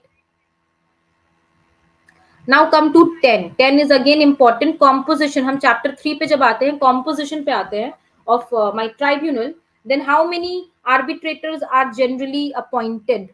Now the parties are free here. आप जितने number के like how many number you want, you can freely decide. आपको रखना है, आप 3 रखो, 5 रखो, 7 रखो, depends upon you. But provided is that this number shall not be an even number. That means the number should be an odd number. क्योंकि अगर even number होगा तो there are chances of 50-50 people voting for the same thing and majority decision not coming in. So that is why we always need an odd number. So it can be 1, it can be 3, it can be 5. So it should be an odd number, right? And arbitral tribunal shall consist of a sole arbitrator also if the determination is failing. मतलब अगर parties ने determine नहीं करा, if parties fail to determine कि कितने arbitrators appoint करने हैं, then एक arbitrator, sole arbitrator will be appointed. Okay, if parties fail to determine the number, then sole arbitrator is going to form the tribunal. And how are they going to be appointed? How is the appointment of arbitrators done? It is given under section 11. Section 11, if you see, yes, section talks about the number of arbitrator, and it should be an odd number. And how are they appointed? Who can be an arbitrator? Person of any nationality can be an arbitrator. कोई भी nationality का person arbitrator हो सकता है, unless otherwise agreed by parties. अगर parties ने बोल दिया कि arbitrator can be from any country but not from India, तो किसी भी country का होगा but not from India, like that. So it is, parties will be deciding it, but otherwise it can be of any nationality. And parties are free to agree on the procedure also for their appointment, but that is subjected to subsection 6. What does subsection 6 say?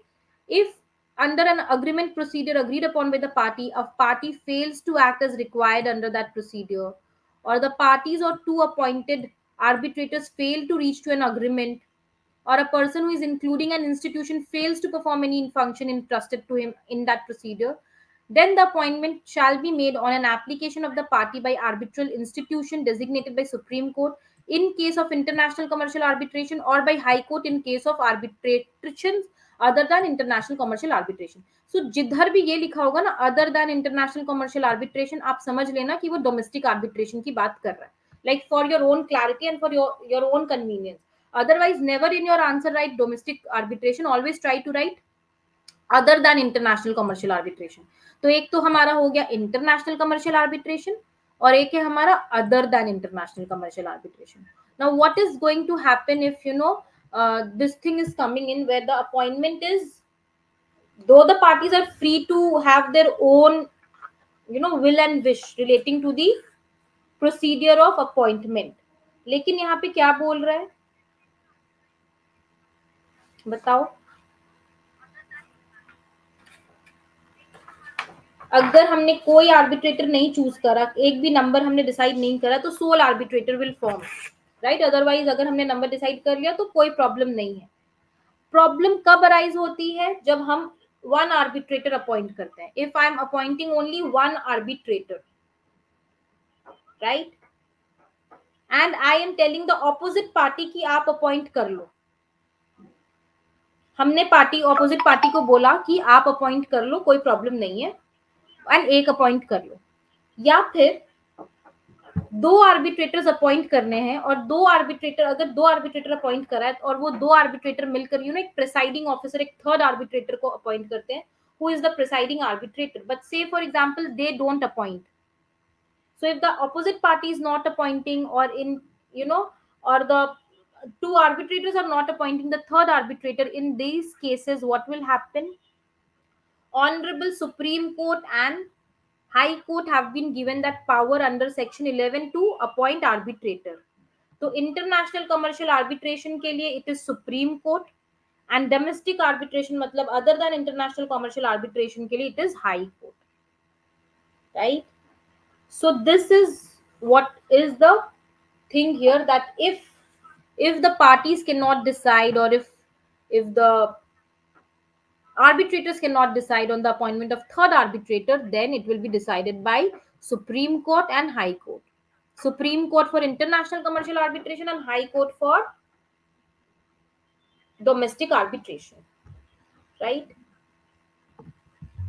देखो यहाँ लिखा है, parties are free to agree on a procedure for appointing the arbitrator or arbitrators, but that is subjected to section that is a subjected to subsection 6. Failing any agreement referred to in subsection 2, in an arbitration with 3 arbitrators, अगर 3 arbitrator है तो कैसे appoint होगा? Each party will appoint one arbitrator, and the two appointed arbitrators will appoint the third arbitrator, and this third arbitrator is going to act as the presiding of arbitrator. And the Supreme Court or High Court will have the power to designate arbitral institution from time to time also, right?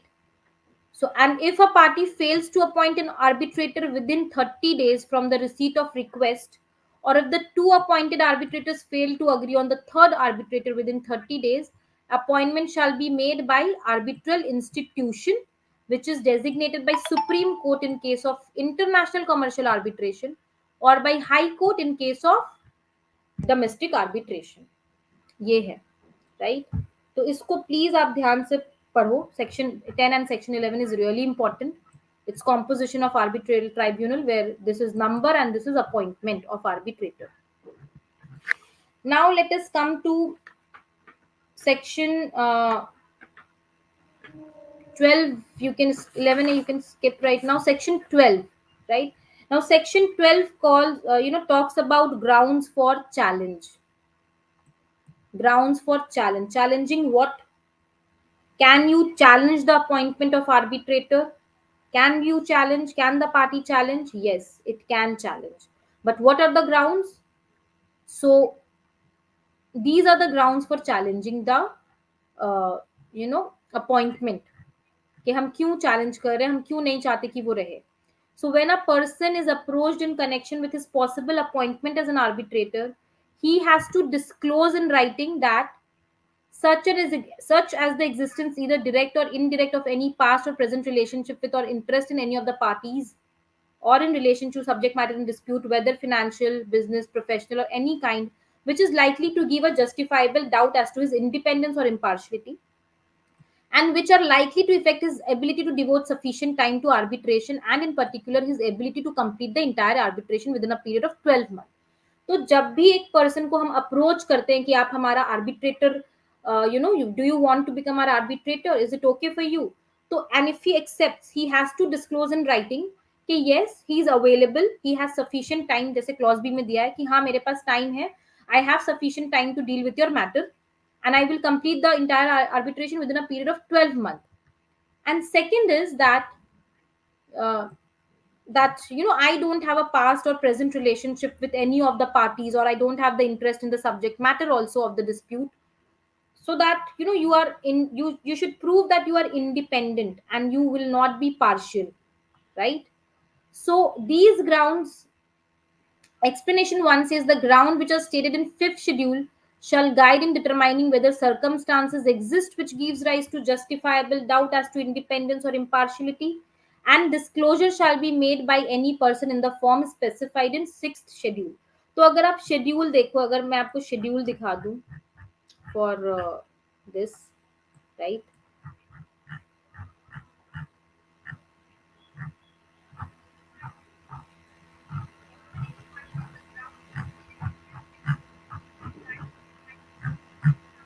So we have schedules which relate with which the arbitrators have to fill up, right? तो जब एक arbitrator को हम appoint करते हैं, उसको ये fill करके देना पड़ता है. सिक्स शेड्यूल में जो फॉर्म है वो फिल कर देना पड़ेगा, उसका प्रायर एक्सपीरियंस में बताना पड़ेगा, और वो यहाँ पर ये भी बताएगा सी this thing that I'm not related to the party, or I'm not interested in the subject matter, I'm completely independent and partial, and I have sufficient time to devote also. And fifth schedule में हमारे circumstances हैं, right?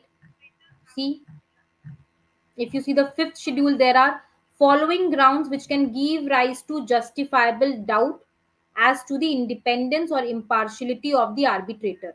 Like if he is a friend or friend, or he was a counsel, or if the relationship of arbitrator to the dispute, right?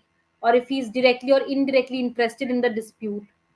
So any of these things, any of these grounds can lead him to be disqualified as an arbitrator and not proceed with that. But if he is not, then he can be appointed as an arbitrator in this case. अभी हमारा ground for challenge क्यों आ रहा है for appointment? Because of these reasons only. If he's partial, or if he's connected with the person, or if he does not have sufficient time to finish our arbitration ka procedure, right? So these are the things. An arbitrator from the time of his appointment and throughout the proceedings shall without delay disclose to the parties in writing the circumstances whichever is referred to in subsection 1. तो आपको बताते रहना पड़ेगा that you know in writing he has to disclose all this. An arbitrator may be challenged only, कब हम challenge कर सकते हैं, when circumstances exist जिससे हमें ऐसे लगता है कि वो partial है या independent नहीं है, या he does not possess the qualification which is agreed by the party. A party can also challenge an arbitrator appointed by him. So सोचो मैंने अगर एक arbitrator को appoint किया है, can I challenge his appointment? I have only appointed him, but yes, I can challenge his appointment, right? So a party may challenge an arbitrator appointed by him, or in whose appointment he has participated only for reasons which he becomes aware after the appointment has been made. So maybe पहले मेरे को नहीं पता था कि this person is not having time, or this person is directly or indirectly connected with my opposite party, but later I come to know, then I can challenge his appointment, right? So these are the grounds for challenge, and this is my challenge procedure. So if you see section 13, it talks about the challenge procedure. इसको भी आप पढ़ लेना. 14 talks about failure or impossibility to act, right? Now, when will the mandate of arbitrator terminate, right? So if this arbitrator cannot perform his functions, or for any other reason because of which he's delaying my proceeding, without any reasonable cause, so it is an undue delay from his side, या फिर वो by de jure या de facto he is unable to perform. De jure means by law or by fact he is unable to perform his function, then the mandate of arbitrator will terminate, and हम उसकी जगह पर एक दूसरा arbitrator appoint करेंगे. या फिर if he withdraws from his office और the parties agree to terminate his mandate, अगर वो खुद से भी विड्रॉ कर लेता है या पार्टीज आर अग्रीइंग कि इसको टर्मिनेट कर दो, तब भी the mandate of N arbitrator will terminate. when will it terminate? When he cannot perform his functions, or when he himself withdraws from his office or the party are agreeing कि इसको हटा दो, right? If a controversy remains concerning any of the ground referred to in clause A of subsection 1, like he's unable to perform his function, a party may, unless otherwise agreed, apply to the court to decide on the termination.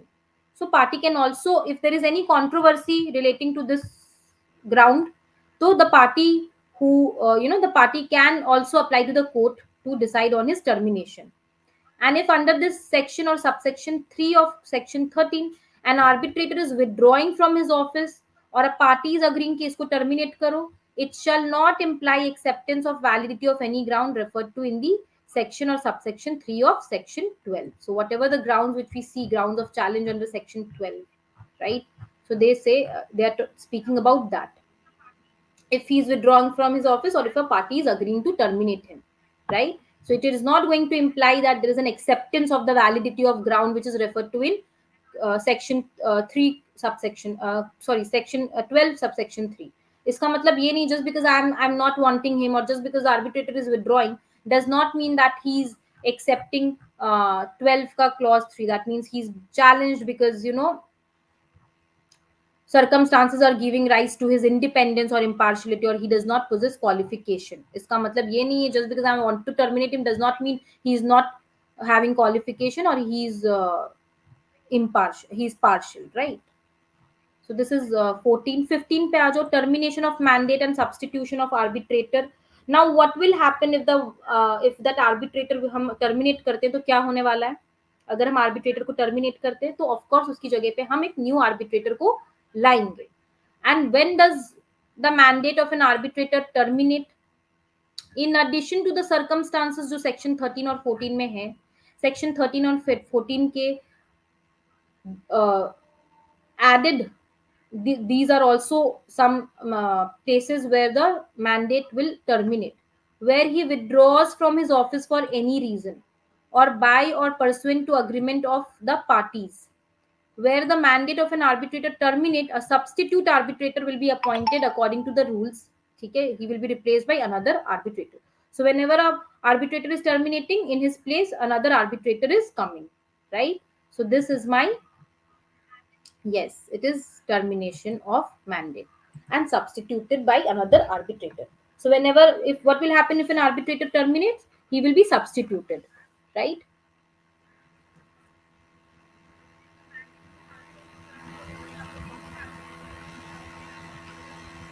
अभी एक बात बताओ, अगर हम सोचो, अगर हम एक आर्बिट्रेटर को टर्मिनेट करते हैं और उसकी जगह एक न्यू आर्बिट्रेटर को अपॉइंट करते हैं, तो the new arbitrator will pick up from the place where the previous arbitrator left, या फिर वो वापस से सब कुछ न्यू तरीके से, फ्रेश तरीके से, he will start.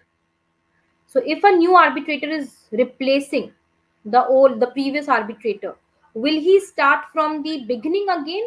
Yeah, he will start from the place where the previous arbitrator left. The answer is given in clause 3 of subsection 15. Unless otherwise agreed by the parties, where an arbitrator is replaced under subsection 2, any hearing previously held may be repeated at the discretion of arbitral tribunal. So that depends upon the whom. If you are replacing the arbitrator, then it will be repeated at the discretion of arbitral tribunal. So unless otherwise agreed by the parties, of course, so this has to be given importance, subject to the whatever agreement the parties have decided, it can be repeated at the discretion of the tribunal, right? So it can be repeated or it cannot be repeated. Now come to chapter 4, which is very important. Section 16 is very important because it talks about competence of arbitral tribunal to rule on its own jurisdiction, right? Now when I talk about this section 16, there is a principle which is, relating to section 16, and that principle is known as competence principle.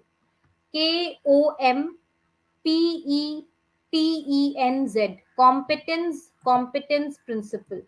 If I can write it in the comment only for you all.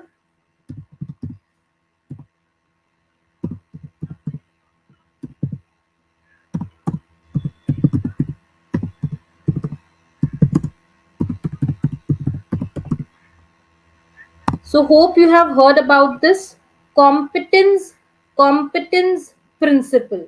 This is what section 16 talks about. So it simply means, what is competence principle? This is section 16, okay? It's competence principle is related with section 16. Now what is competence principle? The authority you are approaching, or that authority has jurisdiction to decide, that they have authority to hear the suit. So whichever authority you are approaching for deciding your dispute has the jurisdiction, has the competence to hear the matter. तो अगर dispute arise करता है regarding intention, then also tribunal is going to decide, right?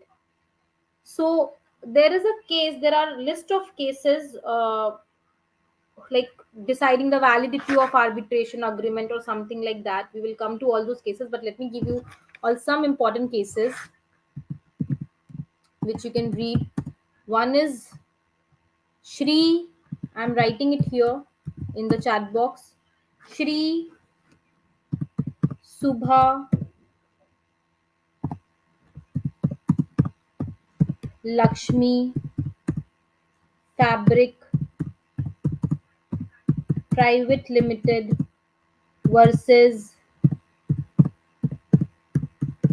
Chandan Lal Baroda. Please write everything in cap, the initials in capital. If I miss out because of typing here, but you please write it in the initials in capital, okay? This is one of the case which is related with validity of arbitration agreement. Go through that. Now section 16, as I told you, is talking about the competence principle, right? So here the jurisdiction is being talked about. What is the competence of the arbitral tribunal to rule on its own jurisdiction, right? Section 17 हमने बात करा. It is about the interim measures which is ordered by arbitral tribunal, right? And that should be during the arbitral proceeding, remember, right? Section 17 is talking about during the arbitral proceeding, and these are the interim measures which an arbitral tribunal can also pass. Section 18 is about equal treatment of parties, है ना? 19 is about determination of rules of procedure. मैंने आपको पहले ही बताया था जब हम जब हम रीजन ढूंढ रहे थे कि क्यों हम एडीआर को चूज करें या क्यों हम ऑल्टरनेटिव डिस्प्यूट रेजोल्यूशन या आर्बिट्रेशन को चूज करें, तो यहाँ पे it is not bound by any technicalities of procedure, उसके बारे में दिया है। 20 talks about place of arbitration, again important, मैंने इसको भी डिस्कस करा। प्लेस ऑफ आर्बिट्रेशन मतलब the parties are free to choose their own place of arbitration. अब इससे रिलेटेड एक चीज होती है, क्योंकि बहुत सारे लोग कंफ्यूज हो जाते हैं सीट, प्लेस एंड वेन्यू में। whenever we talk about arbitration, या फिर जब भी आप अपने कॉलेज में पढ़ा होगा या कभी भी पढ़ा होगा, आपको तीन वर्ड्स मिलेंगे, that is seat, place and venue. Okay, seat, place and venue, ये आप कंफ्यूज मत होना, right. Now in India seat, place and venue को लेकर कोई कंप्लीट क्लैरिटी नहीं है, क्योंकि इस पे 4 या 5 जजमेंट है, बट कोई क्लैरिटी नहीं है, because domestic arbitration is still developing, so there is no clarity. अगर आप इंटरनेशनल कमर्शियल आर्बिट्रेशन पढ़ो तो वहां पे क्लियर लॉज हैं इसको लेकर, लेकिन यहाँ पर क्योंकि हमारे पास डोमेस्टिक आर्बिट्रेशन डेवलप हो रहा है, हमारे पास क्लियर व्यू नहीं है, right. So when we go for arbitration, हमारा वो होता है, हमारा एक कंफ्यूजन होता है कि which law will govern the procedure and subs of this law, या हम कहाँ पर कौन सा land we will select, या फिर we will be governed by the place where we are placing our arbitration, या we will be governed by the place from where we belong। तो वेन्यू का मतलब तो सिंपली होता है जोग्राफिकल एरिया जहां पे आप आर्बिट्रेशन कंडक्ट कर रहे हो। Like, if my venue is Delhi, that means my proceeding will be in Delhi, right? If my venue is Delhi, the proceeding will be in Delhi। Seat क्या होता है? सोचो, सीट जो है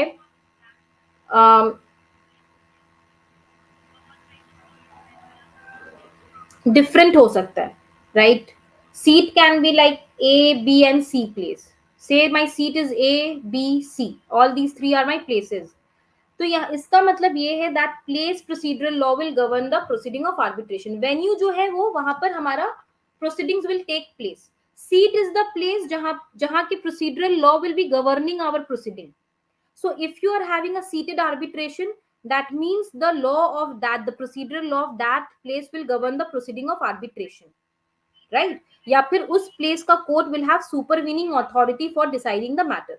तो अगर हमारा सीट बॉम्बे है, राइट, तो बॉम्बे का जो प्रोसीजर है वो डिसाइड करेगा, उससे हम गवर्न होंगे, या फिर उस बॉम्बे का court will have a supervening authority for deciding the matter, right. So this is seat.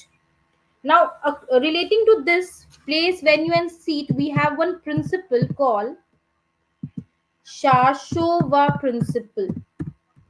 I'm writing it in the chat box, please see. Shashova principle, right? Now Shashova principle was developed in a famous case of Roger Shashova versus Mukesh Sharma। इस case में ये develop हुआ था शाशोवा principle, right. इसमें ये बोला गया था दैट अगर पार्टीज ने वेन्यू डिसाइड कर लिया पर सीट नहीं डिसाइड करा, उन्होंने वेन्यू डिसाइड किया पर सीट नहीं डिसाइड किया, then the same venue will be considered as the seat. So court will presume that the venue is the seat according to Shashoua principle, right. So basically seat और place, क्योंकि मैंने तीन चीजों की बात की, seat, place and venue, basically India में seat and place can be used together as given in the Balco judgment, right? So if you see the Balco judgment, that is Bharat Aluminium Company Private Limited versus Kassar Aluminium Technological Service, वहां पर seat, place और venue की बात करी गई है। तो India में हम सीट और प्लेस को इंटरचेंजेबली यूज करते हैं, right. We seat and place is similar and venue means the place where the proceeding will take place, right. तो प्लीज इसको थोड़ा सा देखना, बाल्को जजमेंट तो पक्का देखना। BALCO judgment, it's something that when we start arbitration, we spend one full day or one full week, if you want I will tell you कि आप बाल्को जजमेंट ही करो।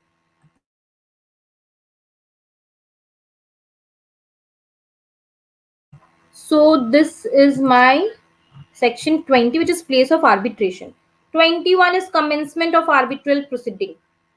ठीक है, when does it commence? Unless otherwise agreed by the parties, it will commence on the date on which a request for that dispute is received. तो जिस date पे dispute का request आया, on which a request for that dispute to be referred to arbitration is received, that will be the commencement. Languages के बारे में हमने बात कर ली है, right? 23 is about statement of claim and defense. I already told you what is a statement of claim and what is statement of defense. Statement of claim, जिस तरीके से हम सिविल प्रोसीडिंग्स में प्लेंट यूज करते हैं, plaint and civil proceedings में use होता है, आर्बिट्रेशन प्रोसीडिंग में we call it statement of claim, and statement of defence is similar to written statement, right? Now, can statement of claim and can statement of defense be amended? What do you think? Can they be amended, students? Can they be amended? Can my statement of claim or can my statement of defense be amended? See clause 3. Yes, it can be amended. Either party may amend or supplement his claim or defense. So it can be amended according to clause 3. And kitna time?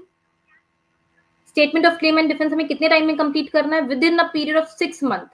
Within a period of 6 months. Please mark this. 6 months. ये सारी चीजें prelims में आ सकती हैं. From when? From the date of arbitrator or all the arbitrators as the case may be received notice in writing of their appointment. So from the date on which the arbitrator have been, they have received the notice of their appointment, from that date, within a period of 6 months, statement of claim and defense has to be completed. Very important for prelims, right? This part. 24, 25, 26 को I'm just skipping right now. 27 हमने देखा court का assistance in taking evidence. Okay, court can assist in taking evidence.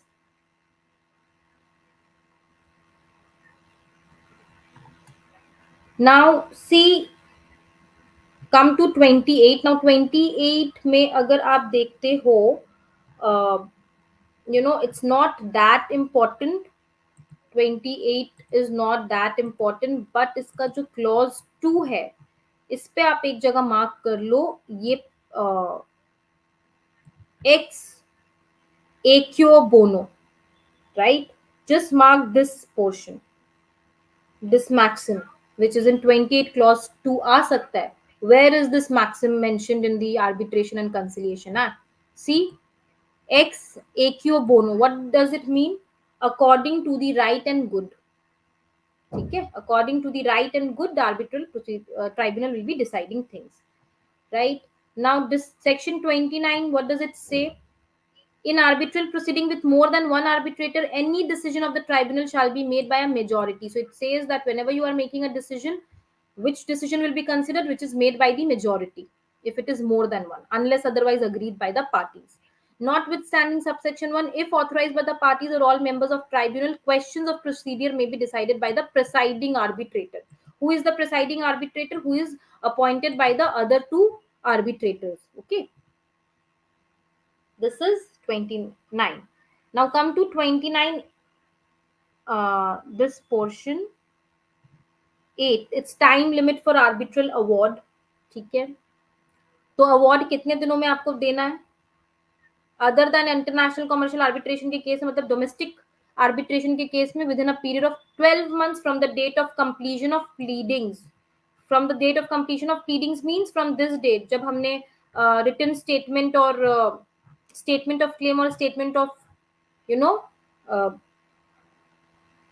Defence complete करा था, तब से 12 month के अंदर अंदर arbitral award should be made, है ना? So it's a fast track procedure. Since it's a fast track procedure, तो आपको ध्यान रखना है कि आप प्रॉपरली उसको जितनी जल्दी हो सके आप उसको आर्बिट्रल अवार्ड दे दो. सी 29B talks about fast track procedure.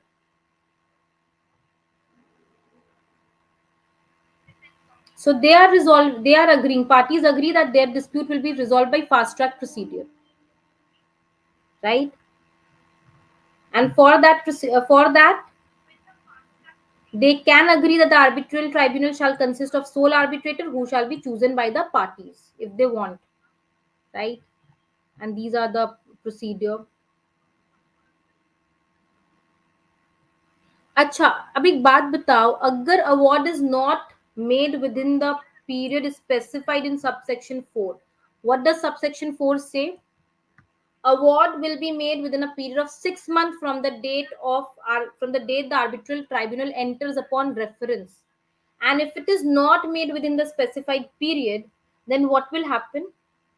Then 29A ke provisions will be applied from 3 to 9. What does 29A ka provision say?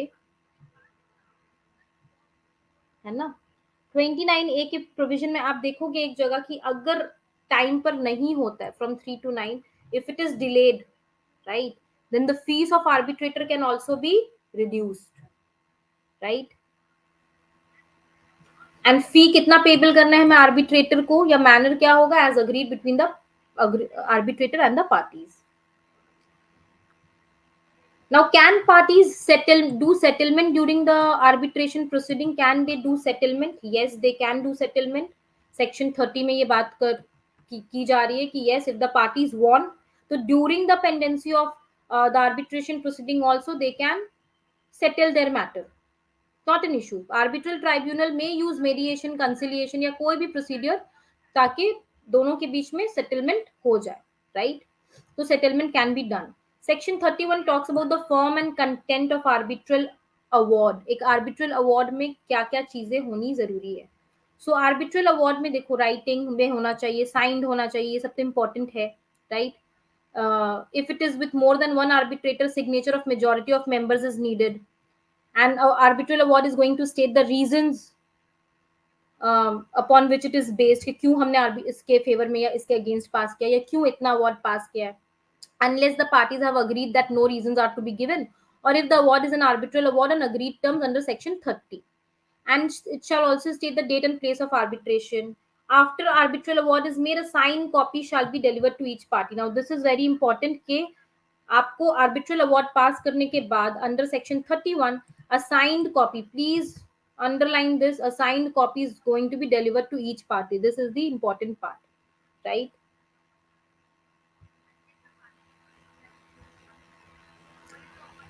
Can a rate of interest be charged on the arbitral award? Yes. Under section 31 के clause 7 में आप देखो कि if like agreed by the parties, this is everywhere, right? Because arbitration agreement depends upon the agreement of parties. Where and in so far as arbitral award is for payment of money, the arbitral tribunal may include in the sum for which the award is made interest also. So the arbitral tribunal can also include interest कि आप जब तक नहीं दोगे कि interest इस पे charge होता रहेगा. So it can arbitral award पर भी हम इंटरेस्ट चार्ज कर सकते हैं. Then please come to section 32 termination of proceeding. कब आर्बिट्रेशन प्रोसीडिंग्स टर्मिनेट होते हैं? कब? Of course when the final arbitral award is passed, then the proceeding will terminate. After the passing of the final arbitral award the proceeding terminate, right? An arbitral tribunal shall issue an order for termination of the proceeding when in these three cases: if the parties are agreeing to terminate the proceeding, or if the claimant is withdrawing his claim, right? Or if the arbitral tribunal finds that the continuation of this proceeding is unnecessary or impossible. In these cases also it is going to terminate. तो पहले तो ये terminate हो जाएगा proceeding जब हमने already award pass कर दिया है. दूसरा, इन चीजों में अगर पार्टीज कहते हैं कि नहीं टर्मिनेट करो, या आर्बिट्रल ट्राइब्यूनल को लगता है इम्पॉसिबल है या अननेसेसरी है, subject to section 33 and subsection 4 of 34, section 34, the mandate of arbitral tribunal will also terminate with the termination of arbitral proceedings. तो जैसे ही arbitral proceeding terminate होता है तो mandate of arbitral tribunal also gets terminated. Section 33 talks about correction and interpretation of award. ठीक है. तो after receiving the award within 30 days आपको time मिलता है. If you want to correct any anything in the, you can make a request to correct any error in the award, like computation error, या फिर कोई electrical या typographical error है, या कोई सिमिलर नेचर का एरर है कि नंबर्स इधर से उधर हो गए, राइट? आप 30 days के अंदर अंदर उसको, वो मिस्टेक्स को करेक्ट करने के लिए आप अप्लाई रिक्वेस्ट कर सकते हो, राइट? लेकिन you cannot ask them to correct, some point of law. It is only those clerical things like numbers or some typographical error and all this thing. Okay, and that has to be done within 30 days of receiving the award. 34 is important because it is talking about the application for setting aside the award. ये मैंने starting में ही आपको बता दिया था, right? And on what grounds can it be set aside is also given here. So please go through 34. 35 talks about finality of arbitral award. Now, this says that an arbitral award is final and binding on the parties who are claiming under them. So, subject to this part, arbitral award is final and it is binding on the party, right? And 36 talks about its enforcement. How is it going to be enforced? How are you going to enforce a foreign award? Then 37 हमने already पढ़ा starting में ही, appeal, right? Chapter 9 which is talking about appeal, right? Come to section 40. 40 का clause 2 देख लो आप. If one of the parties, it can be a question in preliminary, if one of the parties dies, तो क्या arbitrator का mandate will terminate? No. The mandate of an arbitrator will not be terminated by death of any party by whom he was appointed. So the arbitrator was appointed by that one party and that party died. That will not lead to his termination. Okay, this is 40 clause to me. ये आपको पूछा जा सकता है in your preliminary. Now come to 42. 42 is talking about jurisdiction. So just remember this this heading, because they might come with a question कि jurisdiction किधर mention है. It's in 42. Come to 43, limitation. So limitation act will apply to arbitration also, right? Limitation act is going to apply. So does limitation apply to arbitration? Yes, limitation applies to arbitration also. ठीक है? Yes, Runa, right. Now let me, part 1 is about Arbitration Council of India. Come to part 2. यहाँ पे duties and functions of council and removal of member उनके बारे में है. Part 2 पे आ जाइए, enforcement of certain foreign awards. So when I talk about certain foreign awards and their enforcement, right? What is a foreign award? First, आपको ये जानना है. There are two conventions. One is New York Convention Award. One is Geneva Convention. Okay. So please remember, in this foreign awards, we have two conventions. That is New York and that is Geneva. So foreign awards mean an arbitral award on differences between which is arising out of legal relationship, whether contractual or not, considered as commercial under law in force in India, right? So this is the definition. That is also, you can call this New York Convention Awards. ठीक है. इसके बाद आप 48 पे आ जाओ. 48 talks about condition for enforcement of such awards. Okay, what are the conditions for enforcement of such award? So it may be refused. A foreign award is being enforced, can be refused at the request of a party only if that party furnishes to the court all these proof, right? So the conditions are mentioned about enforcement. When can it be refused, and when can be if it can be refused by the court also, in if the court find all this thing like the subject matter is not capable of such settlement, or the enforcement of award would be contrary to public policy of India, all these things. And when is it said to be in conflict with public policy of India? When it is obtained by fraud or corruption, or if it is against the basic notion of morality or justice, right? And see, where the court is satisfied that the foreign award is enforceable, the award shall be deemed to be a decree of court. ठीक है. 50 is again talking about appealable order. आप directly आ जाओ to 61. Come to 61, conciliation, which is part 3, right? So this is talking about the application and scope of conciliation. अब एक चीज आप ध्यान रखो कि conciliation and arbitration में there is a difference, right? Conciliation is only an assistance, right? Where the conciliators assist the parties. That means they help the parties to negotiate and to reach to a settlement. It does not have the binding value which arbitration has. Arbitration has a higher pedestal. ठीक है. सो conciliation में basically हम क्या करते हैं, हम basically assist कर रहे होते हैं अपने पार्टीज को so that they can reach to a conclusion और they can reach to a amicable settlement, while arbitration has a more binding force. Okay. And conciliation as provided under this act and the CPC shall be construed as mediation referred to in clause H of section 3 of mediation act also. So this is just helping you to come to a decision. Now, is it important that it will be contractual? Is it important that it is contractual? Yes. Tell me. It is not important that it is contractual. Okay. Come to 62. Notwithstanding anything contained in section 61, any conciliation proceeding initiated in pursuance of 61 to 81 before the commencement of this mediation act shall be continued as if it is mediation act has not been enacted. So these are the supplementary provisions. Now, if you see the supplementary provisions, right? If you see the supplementary provisions, we have these provision 82, 83. So just go through them and read about the schedule. What is my schedule telling, right? What is first schedule talking about, what is second schedule talking of, right? Second schedule is on my protocol and arbitration clauses. So please know all the schedules, that what is all the schedule talking of. Third schedule is convention on execution of foreign arbitral award. Fourth schedule is my relating to fees. देखो, अगर fees की बात करें तो यहाँ fourth schedule में वो already mentioned है, though it is also agreed by parties. Fifth schedule is about the independence और इम्पार्शलिटी ऑफ आर्बिट्रेटर्स में सारे जो grounds हैं which gives rise to the doubt as to independence or impartiality is my fifth schedule. And what is my sixth schedule? It is relating to the form which the arbitrator has to fill up. Seventh schedule is the arbitrator, agar if he is related with party or council, whatever, it is almost related to section 12 clause 5 only.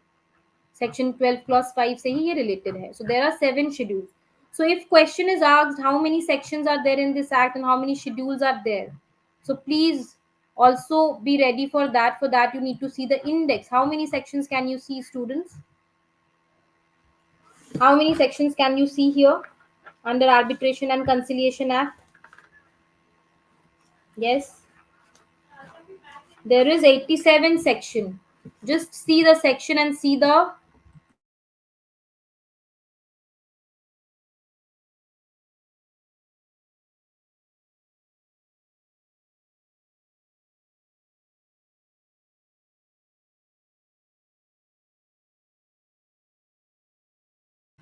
and see the schedules also. So how many schedules are there, students? There are 8 schedules. Qualification and experience of arbitrator. The 7th schedule talks about grounds for ineligibility for appointment as arbitrator, right? So these are my important portions which I have discussed with you. Now relating to some case laws, if I tell you, right? Some case laws I have already given you, students. आपको जो मैंने mention करा. Other case laws on arbitration agreement you can refer to if you want to. Is what I'm writing in the chat box. Please see the chat box for some important case laws.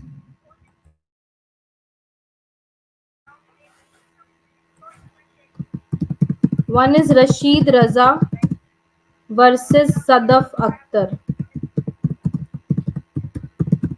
Please go through them.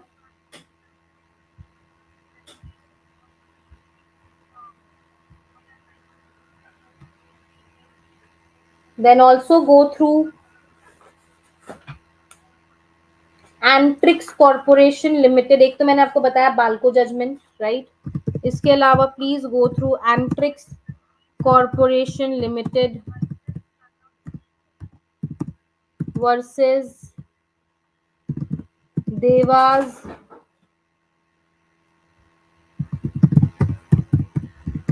Multimedia private limited. This is again one very important case law. BALCO judgment तो please आप पढ़ना, right?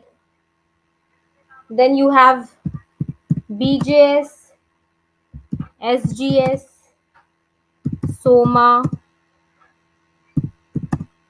versus NHPC Limited. Please go through these judgments. These are important judgments. ठीक है. शाशोवा principal पढ़ लेना, Balco judgement पढ़ लेना. Go through competence principle.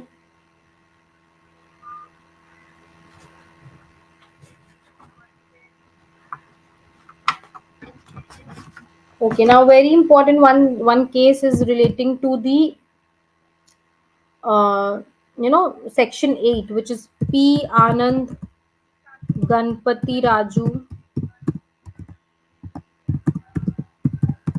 versus PVG Raju, 2008 case of Supreme Court. The question was if section 8 was mandatory or not mandatory. तो ये एक था. एक और केस आप पढ़ सकते हो, which is again important. Guru Nanak Foundation versus Ratan Singh and others. Ratan Singh and Sons. Okay. देखो आपको मैंने सारे केसेस चैट बॉक्स में भी दिया है. इस Guru Nanak foundation versus Ratan Singh and sons case में एससी ने ऑब्जर्व करा था जो 1940 का हमारा एक्ट था on arbitration and conciliation, that was complex and it was difficult to apply it to every court, so there were loopholes, right? And that is why there was a need to change this act. Supreme Court said that there is a need to change this act because this uh, this act of 1940 is not sufficient, and that is why after that this arbitration and conciliation act came in. ठीक है. इसके अलावा आप cases और जो पढ़ सकते हो, that is, let me right in the chat box. So these are a comprehensive list of case laws I'm writing so that you all can go through it. Sanjay Iron and Steel Limited versus Steel Authority of India.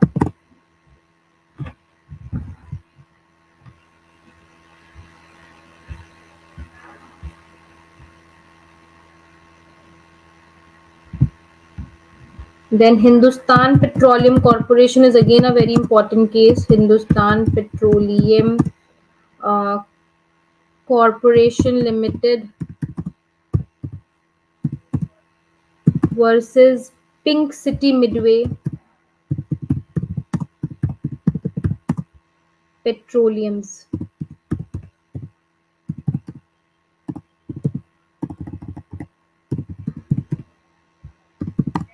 Right? Please go through all these cases which I have mentioned. Right? So just read about arbitration, the definition of conciliation. Students, read about the read about arbitration, the definition of conciliation, the definition of mediation, negotiation, lok adalat. Also read it. Okay. Go through the differences also. I have already told you some difference between this conciliation and uh,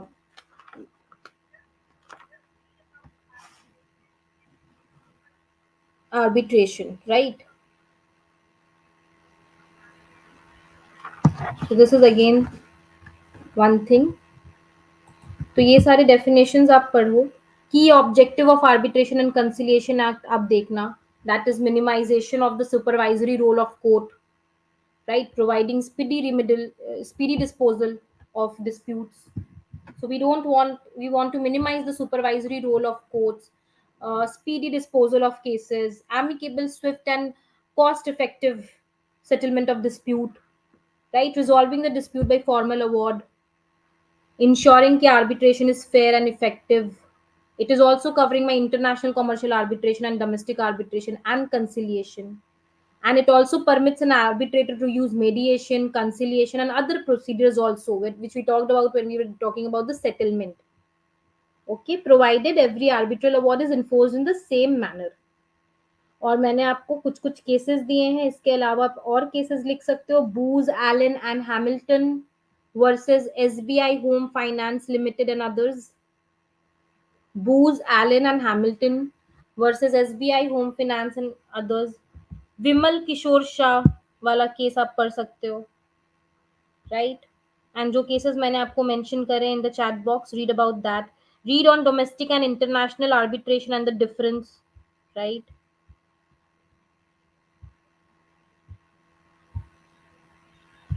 sections मैंने बताया क्या क्या important है. जो जो आज पढ़ाया, section 9 is important, right. Section 17 is important. Section 11 is important. Writing down in the chat box. वैसे तो मैंने आपको सारे सेक्शंस बताए हैं, बट फिर भी I am writing it. Section 19, 17, 11, 10, 9. Section 9 is important.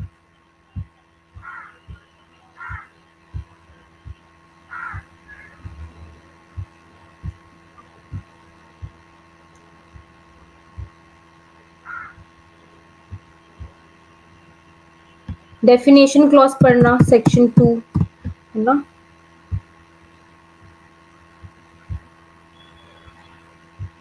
Please go through Balco judgment also, please. Balco judgment is Bharti International versus Bulk Trading SA Bharat Aluminium Company versus Kaiser Aluminium Technical Services. Okay, go through that.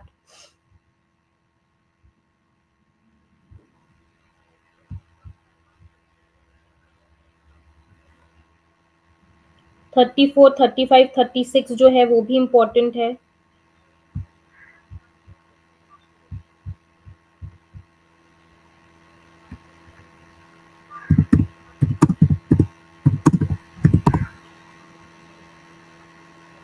Go through these judgments. Conciliation पढ़ना. Now when you are reading conciliation, make sure that you read section 64, 67, 70, 62, 65,